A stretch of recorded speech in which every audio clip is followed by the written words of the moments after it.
il est facile de perdre de vue à quel point l'espace est hostile aux terriens. Pour rappel, voici ce qui arriverait si vous vous retrouviez en orbite terrestre basse, sur Mars ou sur la Lune, sans combinaison spatiale.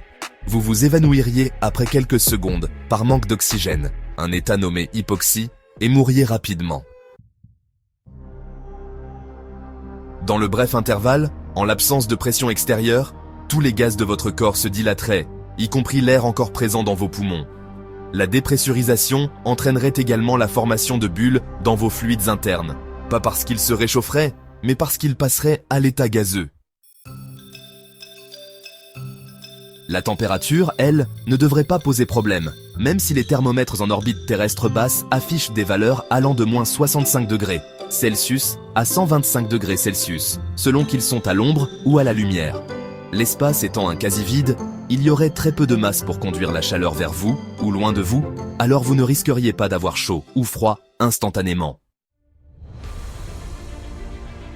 Si l'hypoxie est une menace réelle en cas de fuite du vaisseau spatial ou de la demeure extraterrestre, elle est gérable, sauf si vous en êtes sorti tout nu, bien sûr.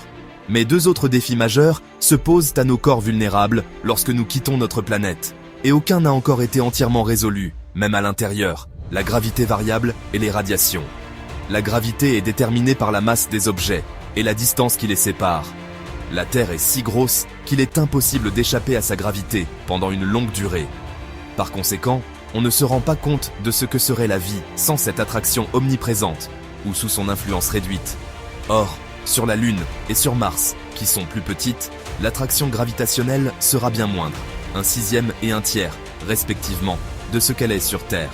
A l'inverse, l'exposition aux radiations s'intensifie avec l'altitude, car il y a moins d'atmosphère au-dessus de soi pour les bloquer. La dose est beaucoup plus importante si l'on dépasse la bulle protectrice de l'ozone et de la magnétosphère de la Terre.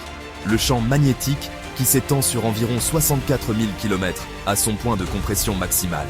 Les rayonnements solaires et galactiques qui s'abattent sur Mars seront potentiellement 700 fois plus forts que ceux qui traversent nos défenses magnétiques. Les voyageurs de l'espace au-delà de l'orbite terrestre basse seront aussi bombardés de noyaux atomiques de haute énergie provenant d'étoiles en explosion dans toute la galaxie, qui sont normalement déviées par la magnétosphère et n'atteignent pas la surface de notre planète.